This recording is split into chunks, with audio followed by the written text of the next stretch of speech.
இந்த கலோரிமெட்ரி அப்படிங்கிற டாபிக் பார்த்தீங்கன்னா உங்க புக்ல ரொம்பவே சிம்பிளா கொடுத்துருக்காங்க. ஸோ இந்த கலோரிமீட்டரை பத்தி தனியா நான் வந்து வீடியோ போட்டிருக்கேன். அந்த வீடியோவோட லிங்க் டிஸ்கிரிப்ஷன்ல இருக்கு. உங்களுக்கு வேணும் அப்படின்னா இன்னும் டீட்டெயிலா நீங்க அதை தெரிஞ்சுக்கணும் அப்படின்னா நீங்க அந்த வீடியோவை பார்த்துக்கலாம். ஸோ இந்த வீடியோவில் பார்த்தீங்கன்னா கலோரிமெட்ரினா என்ன அப்படின்ட்டு உங்க புக்ல எவ்வளவு சொல்லியிருக்காங்களோ அதை மட்டும் நான் எக்ஸ்பிளைன் பண்ணிட்டு அதுக்கப்புறம் அதுல ஒரு எக்ஸாம்பிள் சம் கொடுத்துருக்காங்க, அதையும் நம்ம வந்து பார்க்க போறோம். புரியுங்களா? ஸோ வந்து கலோரிமெட்ரி அப்படிங்கிறது பார்த்தீங்கன்னா ஒரு ஐசோலேட்டட் சிஸ்டம். ஸோ இந்த ஐசோலேட்டட் சிஸ்டம் அப்படிங்கிறது என்னன்னா, இந்த இடத்துல அதாவது இந்த சிஸ்டம்ல எந்த ஒரு டிரான்ஸ்ஃபருமே நடக்காது. அதாவது நோ ஹீட் டிரான்ஸ்ஃபர், ஹீட் வந்து டிரான்ஸ்ஃபர் ஆகாது. அதே மாதிரி மாஸ் டிரான்ஸ்ஃபர் நடக்காது. அதே மாதிரி ஒர்க் டிரான்ஸ்ஃபரும் நடக்காது. No heat transfer, no mass transfer, அதே மாதிரி heat transfer and also work டிரான்ஸ்ஃபரும் நடக்காது. ஓகேவா? ஸோ இந்த மாதிரி வந்து இந்த 3 டிரான்ஸ்ஃபர்ல எதுவுமே நடக்காது. So heat transfer, mass transfer, work transfer எதுவுமே நடக்காம இருக்கக்கூடிய ஒரு சிஸ்டம் அது தனியா இருக்கும். புரியுங்களா? இப்போ உதாரணத்துக்கு பார்த்தீங்கன்னா உங்களுக்கு தெர்மல் ஃபிளாஸ்க் சொல்லலாம். அந்த தெர்மல் ஃபிளாஸ்க்ல பார்த்தீங்கன்னா ஒரு குறிப்பிட்ட அளவு ஒரு 1 லிட்டர் இல்லை 800 மில்லி பார்த்தீங்கன்னா காஃபி வாங்கி அதில் நீங்க ஸ்டோர் பண்ணி வச்சிருக்கீங்க. ஒரு குறிப்பிட்ட டெம்பரேச்சர்ல அது இருக்கு அப்படின்னா நீங்க ஒரு ஒரு ஒரு பர்டிகுலர் டைம், அந்த டைம் பீரியட் கொஞ்சம் லாங்கா இருக்கும் இல்லையா? ஸோ பார்த்தீங்கன்னா ஒரு ஒரு 4 மணி நேரம் வந்து அந்த ஹீட் அப்படியே இருக்கும். புரியுதுங்களா? ஸோ அந்த மாதிரியான ஒரு சிஸ்டத்தை வந்து நம்ம ஐசோலேட்டட் சிஸ்டம் அப்படின்னு சொல்லலாம். ஸோ அந்த இடத்துல ஹீட் டிரான்ஸ்ஃபர், மாஸ் டிரான்ஸ்ஃபர் எதுவுமே நடக்காது. ஸோ இந்த கலோரிமீட்டர் பார்த்தீங்கன்னா ஒரு ஐசோலேட்டட் சிஸ்டம் தான். ஸோ இதுக்கு இந்த கலோரிமீட்டருக்கு உள்ளேயும் வெளியிலையும் பார்த்தீங்க அப்படின்னா எந்த ஒரு ஹீட்டும் பார்த்தீங்கன்னா டிரான்ஸ்ஃபர் ஆகாது அப்படிங்கறதான் கான்செப்ட் இங்க. ஸோ அப்போ உள்ள டிரான்ஸ்ஃபர் நடக்கும், பட் வெளியில அதாவது சரௌண்டிங்க்கும் அந்த கலோரிமீட்டருக்கும் டிரான்ஸ்ஃபர் நடக்காது. சரௌண்டிங்னா என்னது? கலோரிமீட்டர் ஒரு ரூம்குள்ள வச்சிருக்கீங்க அப்படின்னா அது ஒரு பாக்ஸ் மாதிரி இருக்குன்னு கன்சிடர் பண்ணிக்கோங்க. ஸோ அந்த பாக்ஸை தாண்டி வெளியில வந்துச்சு அப்படின்னா நம்மளோட சரௌண்டிங் என்விரான்மெண்டல் எல்லாமே வந்து சரௌண்டிங் அப்படின்னு சொல்லலாம். ஸோ அதுக்கும் அந்த கலோரிமீட்டருக்கும் இடையில எந்த ஒரு டிரான்ஸ்ஃபரும் நடக்காது. பட் வித்தின் த சிஸ்டம் பார்த்தீங்க அப்படின்னா டிரான்ஸ்ஃபர் நடக்கும். சரி, இப்ப இந்த கலோரிமீட்டர் எதுக்காக யூஸ் பண்றோம்ப்பா அப்படின்னு கேட்டீங்கன்னா, கலோரிமெட்ரி அப்படிங்கிறதுக்கான மீனிங் என்ன அப்படின்னு பாத்தீங்கன்னா மெஷர்மெண்ட் ஆஃப் ஹீட். ஸோ ஹீட்டை மெஷர் பண்ணக்கூடிய ஒரு டிவைஸ். இந்த கலோரிமீட்டர் மூலமா நம்ம என்னென்னலாம் மெஷர் பண்ணலாம் அப்படின்னு பாருங்க. நம்ம வந்து ஒரு ஃபியலோட கலோரிஃபிக் வேல்யூ ஃபைண்ட் அவுட் பண்ணலாம். கலோரிஃபிக் வேல்யூ இது வந்து ஃபியலோட ஒரு ப்ராப்பர்ட்டி. புரியுதா? கலோரிஃபிக் வேல்யூ அப்படிங்கிறது ஒரு கிலோகிராம் மாசம் நம்ம எரிச்சோம்னா எவ்வளவு ஹீட் நமக்கு கிடைக்கும் அப்படிங்கிறது. ஸோ அந்த இடத்துல ஹீட் தான் இருக்கு இல்லையா? ஸோ அடுத்து பாத்தீங்க அப்படின்னா ஸ்பெசிபிக் ஹீட். ஸ்பெசிபிக் ஹீட்டை வந்து நம்ம கண்டுபிடிக்க முடியும். ஸோ ஸ்பெசிபிக் ஹீட்னா என்ன? 1 டிகிரி செல்சியஸ் ஏதாவது ஒரு ஆப்ஜெக்டை எடுத்துக்கிட்டு 1 கிலோகிராம் எடுத்துக்கிட்டு அதுல நம்ம இன்க்ரீஸ் பண்ணணும் அப்படின்னா இல்ல டிக்ரீஸ் பண்ணணும் அப்படின்னா ஸோ எவ்வளவு ஹீட்டை அது அப்சார்ப் பண்ணும் ஆர் ரிலீஸ் பண்ணும் அப்படிங்கிறத இந்த ஸ்பெசிபிக் ஹீட் அப்படிங்கிறது. ஸோ இந்த இடத்துலையும் ஹீட் அப்படிங்கிறது வருது. ஸோ அடுத்து பார்த்தீங்க அப்படின்னா நம்ம டைரக்டா ஹீட்டை மெஷர் பண்ண முடியும் அப்படின்னா இந்த கலோரிமீட்டர் மூலமா நம்ம மெஷர் பண்ணலாம். ஸோ இந்த மாதிரி ஹீட் எந்த ரூபத்துல இருந்தாலும் நம்மளால இந்த கலோரிமீட்டரை யூஸ் பண்ணிட்டு நம்ம என்ன பண்ண முடியும்? ஹீட்டை மெஷர் பண்ண முடியும். ஸோ அதனால இந்த கலோரிமீட்ரி அப்படிங்கிறது என்ன அப்படின்னா மெஷர்மெண்ட் ஆஃப் ஹீட் அப்படின்னு சொல்லலாம். பட் வந்து இந்த கலோரிமெட்ரிக்கு நம்ம யூஸ் பண்ணக்கூடிய டிவைஸுக்கு பேர் என்ன அப்படின்னு பார்த்தீங்கன்னா கலோரிமீட்டர் அப்படின்னு சொல்லுவாங்க. கலோரிமீட்டர் அப்படிங்கிற ஒரு டிவைஸ் மூலமா ஹீட்டை நம்ம மெஷர் பண்றோம். அதுதான் கலோரிமீட்டர் அப்படிங்கிற ஒரு டிவைஸ். ஸோ இந்த கலோரிமீட்டர் டிவைஸ்ல பாத்தீங்கன்னா ஸ்டெடி ஸ்டேட் கண்டிஷன்ல 2 ஸ்டேட் இருக்கு. ஒன்று ஸ்டெடி ஸ்டேட், இன்னொன்று transient state. So steady state அப்படிங்கிறது பார்த்தீங்கன்னா கான்ஸ்டன்டா ஹீட் வந்து ஃப்ளோ ஆகும், அது வந்து ஸ்டெடி ஸ்டேட். ஸோ எப்போ எவ்வளவு ஹீட் போகுது அப்படிங்கிறத நமக்கு தெரியல, அது வந்து டைனமிக்கா இருக்கு அப்படின்னா that is call transient state. So இந்த இடத்துல ஸ்டெடி ஸ்டேட் கண்டிஷன்ல உள்ள இருக்கக்கூடிய ஒரு சிஸ்டம் என்ன பண்ணும் அப்படின்னு பார்த்தீங்கன்னா ஹீட்டை லாஸ் பண்ணும். இன்னொரு சிஸ்டம் என்ன பண்ணும் அப்படின்னு பார்த்தீங்கன்னா ஹீட்டை அப்சார்ப் பண்ணும். அப்போ எவ்வளவு ஹீட் லாஸ் பண்றாங்க, எவ்வளவு ஹீட் அப்சார்ப் பண்றாங்க, இவங்க 2 பேர்த்தோட அந்த வேல்யூவை நம்ம கம்பேர் பண்ணி பார்த்தோம் அப்படின்னா நமக்கு ஏதாவது ஒரு பேராமீட்டர் கண்டுபிடிக்க முடியாம இருந்துச்சுன்னா அதை வந்து இந்த இடத்துல கண்டுபிடிக்க முடியும். ஸோ ஸ்டெடி ஸ்டேட் கண்டிஷன்ல ஹையர் டெம்பரேச்சர்ல இருந்து லோயர் டெம்பரேச்சருக்கு ஹீட் டிரான்ஸ்ஃபர் ஆகும்போது அதை நம்ம ஈக்குவல் பண்ணணும். ஸோ அப்படி ஈக்குவல் பண்ணோம் அப்படின்னா நமக்கு ஹீட்டு எவ்வளவு டிரான்ஸ்ஃபர் ஆகுது அப்படிங்கிறத நம்மளால தெரிஞ்சுக்க முடியும். ஆக்சுவலா ஹீட் அப்படிங்கிறது டிரான்ஸ்ஃபர் ஆனா தான் நம்மளால கண்டுபிடிக்க முடியும். புரியுதுங்களா? ஸோ ஹீட் டிரான்ஸ்ஃபர் தான் நீங்க வந்து எப்பவுமே கண்டுபிடிப்பீங்க. ஸோ ஹீட் அப்படிங்கிறது பார்த்தீங்கன்னா எப்பவுமே டிரான்ஸ்ஃபர் ஆகக்கூடிய ஒரு விஷயம். அடுத்து பார்த்தீங்க அப்படின்னா இதுல என்னென்னலாம் இருக்கு அப்படின்னு பார்த்தீங்கன்னா ஒரு மெட்டாலிக் வெசல் இருக்கும், அதே மாதிரி ஸ்டிரர் வந்து கலக்கிறதுக்கு இருக்கும், பாய்லிங் வாட்டர் வச்சிருப்பாங்க, அதுக்கப்புறம் ஒரு ஃபர்னாஸ் மாதிரி ஒரு இது வச்சிருப்பாங்க. சரிங்களா? அதாவது வெசல், மெட்டாலிக் வெசல். ஸோ இது எல்லாமே பார்த்தீங்கன்னா உள்ள இருக்கக்கூடிய அந்த கன்ஸ்ட்ரக்ஷன். ஸோ உங்களுக்கு வந்து மெர்க்குரி தெர்மோமீட்டர் எதுக்காக யூஸ் பண்றாங்க அப்படின்னு பார்த்தீங்கன்னா டெம்பரேச்சர் மெஷர்மெண்ட்டுக்காக இந்த தெர்மோமீட்டரை யூஸ் பண்றாங்க. ஸோ இந்த கலோரிமீட்ரி அப்படிங்கிறது பார்த்தீங்கன்னா நமக்கு மெஷர்மெண்ட் ஆஃப் ஹீட் அப்படின்னு சொல்லலாம். கலோரிமீட்டர் அப்படிங்கிறது பார்த்தீங்கன்னா ஒரு டிவைஸோட நேம். அந்த டிவைஸ் மூலமா நம்ம என்ன மெஷர் பண்ணலாம் அப்படின்னு பார்த்தீங்கன்னா ஹீட்டை மெஷர் பண்ணலாம். இந்த கலோரிமீட்டரை பற்றி தனியாக ஒரு வீடியோ நான் போட்டிருக்கேன். அந்த வீடியோட லிங்க் டிஸ்கிரிப்ஷன்ல கொடுக்குறேன். இன்னும் உங்களுக்கு நிறைய தெரிஞ்சுக்கணும், இது எப்படி இருக்கும் அப்படின்னு நீங்க அண்டர்ஸ்டாண்ட் பண்ணிக்கணும் அப்படின்னா நீங்க அதை போய் பார்த்துக்கலாம். ஸோ இப்போ நம்ம வந்து இந்த உங்க புக்ல கொடுத்துருக்கக்கூடிய ஒரு எக்ஸாம்பிள் சம்ம பார்த்துடலாம். ஸோ இந்த மாதிரி ஒரு சம் கொடுத்துருக்காங்க. A sphere of 0.047 kilogram aluminum is placed for sufficient time in a vessel. புரியுதுங்களா? ஸோ வெசல்ல என்ன பண்ணிருக்காங்க அப்படின்னா ஒரு அலுமினியம் ஸ்பியர் எடுத்திருக்காங்க. அந்த அலுமினியம் ஸ்பியரோட வெயிட் பாத்தீங்க, மாஸ் பாத்தீங்க அப்படின்னா 0.047 கிலோகிராம் அப்படின்னு சொல்றாங்க. புரியுதுங்களா? ஸோ ஒரு அலுமினியம் ஸ்பியர் எடுத்திருக்காங்க. அந்த அலுமினியம் ஸ்பியரோட மாஸ் வந்து இந்த இடத்துல கொடுத்துருக்காங்க இல்லையா? So mass of aluminium sphere, mass of aluminium sphere. So aluminium ஸ்பியரோட மாஸ் பார்த்தீங்க அப்படின்னா MAL அப்படின்னு எடுத்துக்கலாமா? Mass of aluminium. ஸோ இது பார்த்தீங்கன்னா 0.047 கிலோகிராம். இது எங்க வைக்கிறாங்க அப்படின்னு பார்த்தீங்கன்னா வெசல்ல வைக்கிறாங்க. ஸோ காப்பர் வெசல் இல்லை வேற ஏதாவது அலுமினியம் வெசல் இந்த மாதிரி ஏதாவது ஒன்று வச்சிருக்கலாம். அப்படி வச்சிருக்கும் போது பார்த்தீங்கன்னா அதுல பாய்லிங் வாட்டர் இருக்கு. ஸோ பாய்லிங் வாட்டர் அப்படின்னா வாட்டர் வந்து பாயில் பண்ணிட்டாங்க, அந்த பாய்லிங் வாட்டர்ல இருக்கு. ஸோ இப்போ ஒரு அலுமினியம் ஸ்பியரை நம்ம பாய்லிங் வாட்டர்ல வைக்கும்போது அந்த அலுமினியம் எந்த டெம்பரேச்சரை ரீச் பண்ணும்?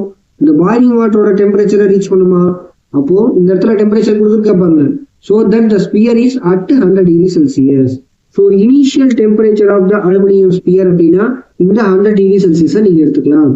ஸோ இனிஷியல் டெம்பரேச்சர் ஆஃப்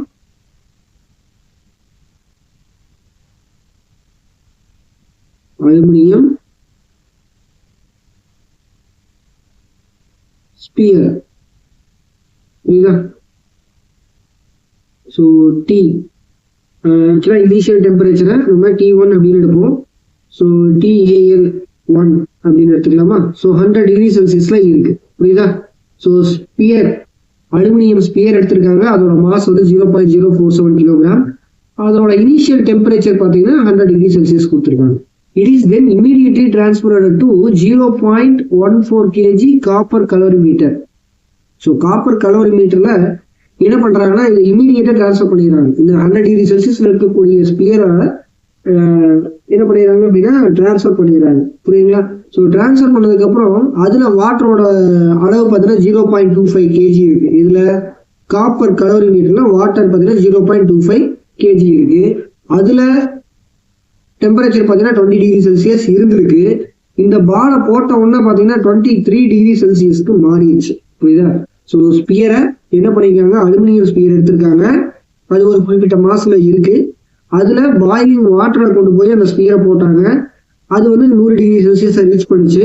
அதுக்கப்புறம் காப்பர் கலோரிமீட்டர்ல கொண்டு போய் போட்டாங்க. காப்பர் கலோரிமீட்டர்ல ஆல்ரெடி என்ன இருந்திருக்குது அப்படின்னா ஒரு குறிப்பிட்ட அளவு வாட்டர் இருந்திருக்குது. அந்த வாட்டரோட டெம்பரேச்சர் 20 டிகிரி செல்சியஸ்ல இருந்திருக்குது. புரியுதுங்களா? ஸோ இப்போ உங்களுக்கு தெளிவா புரிஞ்சிருக்குன்னு நினைக்கிறேன். ஃபைனலா டெம்பரேச்சர் பார்த்தீங்கன்னா 23 டிகிரி செல்சியஸ். அப்போ அலுமினியம் ஸ்பியர் என்ன பண்ணுது அப்படின்னு பார்த்தீங்கன்னா ஹீட்டை லாஸ் பண்ணுது. காப்பர் கலோரிமீட்டர் வந்து அதே மாதிரி வாட்டர் ரெண்டு பேருமே என்ன பண்றாங்கன்னா ஹீட்டை கெயின் பண்றாங்க. புரியுதா? ஸோ இப்போ final temperature. So final temperature பார்த்தீங்கன்னா 23 டிகிரி செல்சியஸ் இங்க இருக்கு இல்லையா? இதுதான் எல்லாத்துக்குமே final temperature. So final temperature பார்த்தீங்கன்னா TF அப்படின்னு எடுத்துக்கலாம். TF will be equal to 23 degree Celsius. இப்போ change in temperature. So change in temperature in aluminum sphere. So aluminum sphere la pathina change in temperature எவ்வளவு வரும் 23 minus 100 minus 23 இல்லையா 100 minus 23 ஏன்னா initial temperature 100 degree இருக்கு final 23 degree மாறிடுச்சு அப்போ வந்து 77 degree Celsius இது வந்து அலுமினியம் ஸ்பியரோட சேஞ்ச் இன் டெம்பரேச்சர் இப்போ நமக்கு பாத்தீங்கன்னா amount of heat lost by the aluminium sphere இதை நீங்க எடுத்துக்கணும் அமௌண்ட் ஆஃப் ஹீட் ஏன்னா அலுமினியம் ஸ்பியரை வாட்டர்ல கலோரிமீட்டர்ல இருக்கக்கூடிய வாட்டர்ல போடும்போது அது ஹீட்டை லாஸ் பண்ணிடுச்சு amount of heat lost by the aluminium sphere so இதுக்கான ஃபார்முலா என்ன Q is equal to QAL is equal to MS delta T இந்த இடத்துல mass of aluminium specific heat of aluminium இதெல்லாம் நீங்க எடுத்துக்கணும் ஸோ இந்த வேல்யூவை நீங்க அப்படியே வச்சுக்கலாம் so QAL is equal to QAL is equal to mass of aluminum 0.047 into specific heat நமக்கு தெரியாது இல்லையா அது அப்படியே வச்சுக்கலாம் ஸ்பெசிபிக் ஹீட் நமக்கு தெரியாது அதைத்தான் நம்ம இப்போ ஃபைண்ட் அவுட் பண்ண போறோம் டெல்டா டி பார்த்தீங்கன்னா 77 டிகிரி செல்சியஸ் புரியுதா ஸோ இதை வந்து நீங்க அப்படியே வச்சுக்க போறீங்க அடுத்து என்ன ஆயிடுச்சு அப்படின்னு பாத்தீங்கன்னா அந்த அலுமினியம் ஸ்பியரை வாட்டர்ல இந்த copper calorimeter containing 0.25 kg water at 20 degree Celsius கொடுத்துருக்காங்களா ஸோ இந்த வாட்டருக்குள்ள அந்த ஸ்பியரை போடும்போது அந்த அலுமினியம் ஸ்பியர்ல இருந்த ஹீட் எங்க போயிடுச்சு அப்படின்னா வாட்டருக்கு போயிடுச்சு ஸோ அப்ப நம்ம அதை எடுக்கணும் இல்லையா அதே மாதிரி இந்த காப்பர் கலோரிமீட்டர் ஒரு குறிப்பிட்ட அளவு ஹீட்டை என்ன பண்ணிக்கும் அப்படின்னா அப்சார்ப் பண்ணிக்கும் ஸோ இவங்க ரெண்டு பேரும் வந்து அப்சர்வ் பண்ணிப்பாங்க யாரு காப்பர் கலோரிமீட்டரும் வாட்டரும் ஹீட்டை அப்சர்வ் பண்ணியிருப்பாங்க எங்கிருந்து ஹீட் கிடைக்குது அலுமினியம் ஸ்பியர்ல இருந்து ஹீட் கிடைக்குது சரி இப்போ நமக்கு வந்து மாஸ் ஆஃப் கலோரிமீட்டர் கண்டுபிடிக்கலாம் mass of calorimeter so mass of கலோரிமீட்டரை நான் வந்து MC அப்படின்னு எடுத்துக்கிறேன் இது எவ்வளவு அப்படின்னு பார்த்தீங்கன்னா 0.14 kg இந்த இடத்துல கொடுத்துருக்காங்க 0.14 kg ஸோ 0.14 kg அடுத்த initial temperature of water and calorimeter initial ஏன்னா கலோரிமீட்டர்ல 20 டிகிரி செல்சியஸ்ல வாட்டர் இருந்தது அப்போ அதோட டெம்பரேச்சரும் பார்த்தீங்க அப்படின்னா 20 டிகிரி செல்சியஸ் தான் இல்லையா initial temperature of calorimeter and water நான் இதை T1 அப்படின்னு எடுத்துக்கிறேன் T1 பார்த்தீங்கன்னா 20 டிகிரி செல்சியஸ்ல இருந்துச்சு ஓகேவா ஸோ அடுத்து பார்த்தீங்கன்னா final temperature of the mixture so final temperature பார்த்தீங்கன்னா எவ்வளவு 23 தான் ஸோ ஃபைனல் டெம்பரேச்சர் பார்த்தீங்கன்னா 23 டிகிரி செல்சியஸ் ஸ்பியரை போட்டதுக்கு அப்புறம் நமக்கு 23 டிகிரி செல்சியஸ் மெஷர் பண்ணிக்கலாம் அப்போ சேஞ்ச் இன் டெம்பரேச்சர் எவ்வளவு டெல்டா டி எவ்வளவு 23 minus 20 ஏன் சார் இப்போ வந்து நீங்க final temperature minus initial temperature போடுறீங்க ப்ரீவியஸ்ல பாத்தீங்கன்னா initial temperature minus final temperature போடுறீங்க அப்படின்னு கேட்டிருக்கலாம் பட் வந்து நீங்க டெம்பரேச்சர் டிஃப்ரெண்ட் தான் கால்குலேட் பண்ண போறீங்க ஸோ நெகட்டிவ் சைன் வந்துச்சு அப்படின்னா அது ஹீட் லாஸ்ட் அப்படின்னு அர்த்தம் ஆக்சுவலா டெம்பரேச்சர் டிஃப்ரெண்ட் அப்படின்னா final temperature minus initial temperature இதுதான் ஆக்சுவல் ஃபார்முலா பட் நமக்கு வந்து மைனஸ்ல வந்துச்சுன்னா ஹீட் லாஸ்ட் அப்படின்னு அர்த்தம் பிளஸ்ல வந்துச்சு அப்படின்னா ஹீட் அப்சார்ப்டுன்னு அர்த்தம் ஹீட் கெயின்னு அர்த்தம் ஹீட் கெயின்டு அப்படின்னு அர்த்தம் ஸோ இது ரெண்டும் ஞாபகம் வச்சுக்கோங்க ஸோ நீங்க எப்படி வேணாலும் போட்டுக்கலாம் பட் வந்து நெகட்டிவ் சைனை இந்த இடத்துல மென்ஷன் பண்ணுங்கிற அவசியம் கிடையாது நெகட்டிவ் சைன் நமக்கு எதை மீன் பண்ணுது அப்படின்னு பாத்தீங்கன்னா ஹீட் லாஸ்ட் அப்படிங்கிறத மீன் பண்ணுது புரியுதா பாசிட்டிவ் சைன் பாத்தீங்கன்னா ஹீட் அப்சார்ப் பண்ணிக்குது அப்படிங்கிறத மீன் பண்ணுது புரியுதா ஸோ இப்போ நமக்கு டெம்பரேச்சர் டிஃபரன்ஸ் எவ்வளவு 3 டிகிரி செல்சியஸ் புரியுதா ஸோ அடுத்து specific heat capacity of water or specific heat capacity of copper calorimeter நம்ம காப்பர் தான கண்டுபிடிக்க போறோம் சோ அதனால specific heat capacity of copper calorimeter specific heat capacity of copper. So specific heat capacity of copper பார்த்தீங்கன்னா SC அப்படின்னு எடுத்துக்கிறேன். S suffix C எடுத்துக்கிறேன். இது பார்த்தீங்கன்னா 0.386 into 10 to the power of 3 joules by kilogram Kelvin. இது unit. ஓகேவா? So next என்ன பண்ண போறோம், நமக்கு வந்து formula amount of heat gained by the copper. புரியுது? Amount of heat gained by the copper calorimeter. So amount of heat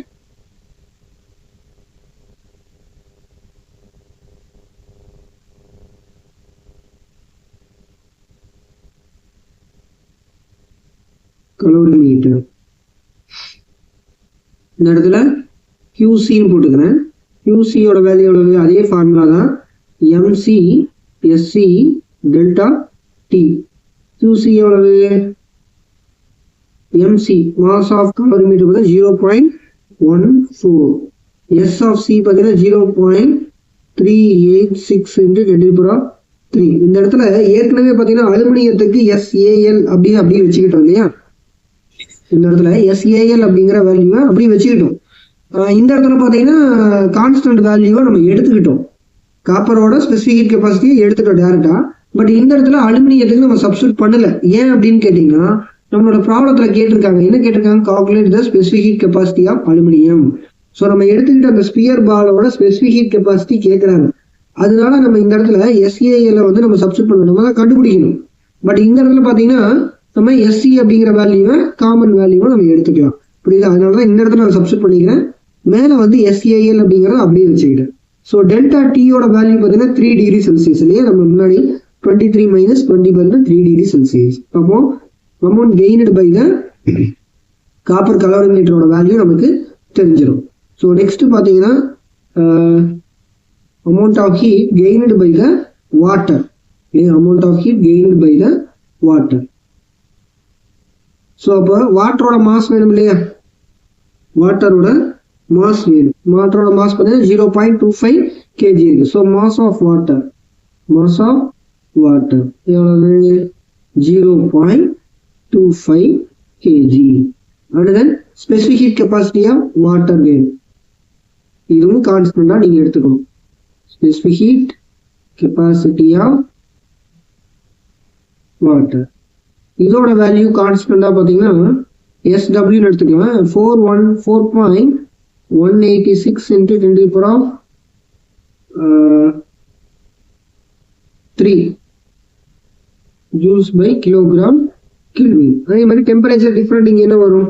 அதே தான். ஸோ டெம்பரேச்சர் டிஃபரெண்ட் பார்த்தீங்கன்னா 23 - 20, அதாவது final temperature 23. Initial temperature water பார்த்தீங்கன்னா 20 டிகிரி செல்சியஸ்ல இருக்கு. So initial temperature and final temperature அதை நீங்கள் difference கண்டுபிடிச்சிங்க அப்படின்னா 3 டிகிரி செல்சியஸ். இப்போ நீங்கள் amount of heat gained by the water அது கண்டுபிடிக்கும். Amount of heat gained by the water. So water எவ்வளவு எடுத்துக்கிச்சு ஹீட்டர் அப்படின்னா QW MW SW delta T. So QW is equal to mass of water 0.25. SW பார்த்தீங்கன்னா 4.186 into 10 to the power of 3 and இங்கே 3 degree Celsius temperature difference. So இப்போ என்ன பண்ணணும் அப்படின்னு பார்த்தீங்கன்னா அலுமினியம் பால் ஹீட்டை லாஸ் பண்ணுது, இந்த காப்பர் கலோரிமீட்டரும் இந்த வாட்டரும் ஹீட்டை கெயின் பண்ணுறாங்க. அப்போ நீங்கள் என்ன பண்ணலாம், ஈக்குவேட் பண்ணலாம். எப்படி ஈக்குவேட் பண்ணுறது அப்படின்னு பார்த்தீங்கன்னா amount of heat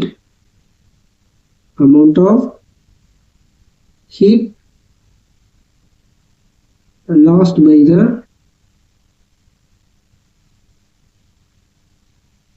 aluminum sphere which is equal to heat gained by calorimeter and water. இது எப்போ அப்படின்னு பார்த்தீங்கன்னா at steady state condition. இது எழுதிக்கணும். steady state condition தான் இது ஈக்குவலாக இருக்கும். ஓகே, இப்போ amount of heat lost by the aluminium இது ஈக்குவேஷன் நம்பர் 1ன்னு வச்சுக்கிட்டோம். இதை நம்ம எடுத்துக்கலாம். So 0.047 into SAL into 77 which is equal to இந்த இடத்துல இதை வந்து ஈக்குவேஷன் நம்பர் 2ன்னு வச்சுக்கலாம்.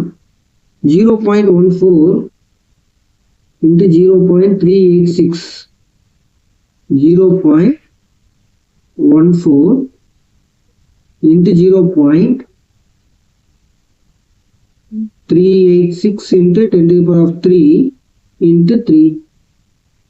இதோட நம்ம என்ன பண்ணணும் அப்படின்னா ஹீட் கெயின்டு பை த வாட்டரை ப்ளஸ் பண்ணணும். இங்கே பார்த்தீங்கன்னா இது 3வது ஈக்குவேஷன்.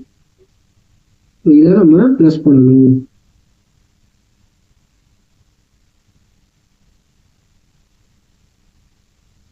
புரியுதா? ஸோ இப்போ நம்ம இது எல்லாத்தையும் சிம்பிளை பண்ணணும். ஸோ லெஃப்ட் சைடில்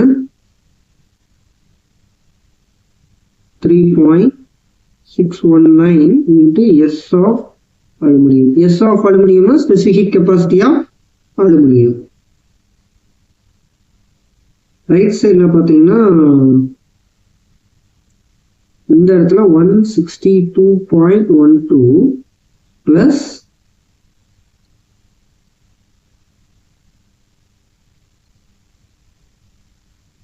இந்த இடத்துல 3139.5. So SAL is equal to right side பார்த்தீங்கன்னா 162.12 plus 3139.5.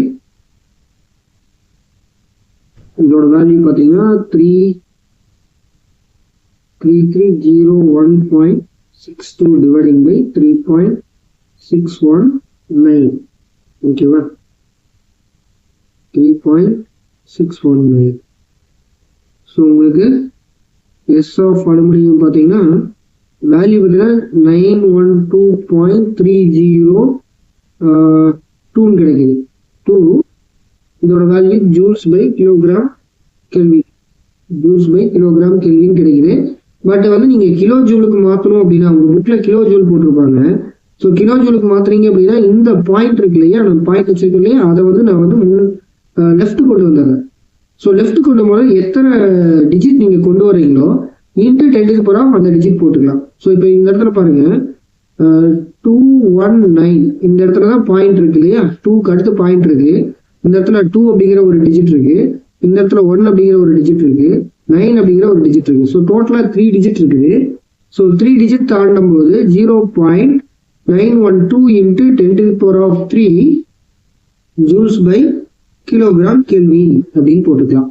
புரியுதா? இன்னும் உங்க புக்ல என்ன பண்ணிருப்பாங்க அப்படின்னா S of aluminium equal 0.912 kilo joules by kilogram kelvin போட்டுருப்பாங்க. ஏன் அப்படின்னா கிலோ அப்படிங்கிற வார்த்தைக்கான மீனிங் என்ன அப்படின்னா உங்களுக்கு 10 to the power of 3 அப்படிங்கிறத இருக்கும். அதனால அதை என்ன பண்ணிருப்பாங்க அப்படின்னா கே அப்படிங்கிற வார்த்தைய யூஸ் பண்ணிருப்பாங்க. ஸோ இப்போ இந்த புக்ல இருக்கக்கூடிய எக்ஸாம்பிள் சம் தெளிவா புரிஞ்சிருக்குன்னு நினைக்கிறேன். அடுத்த வீடியோவில் பார்க்கலாம். பாய்.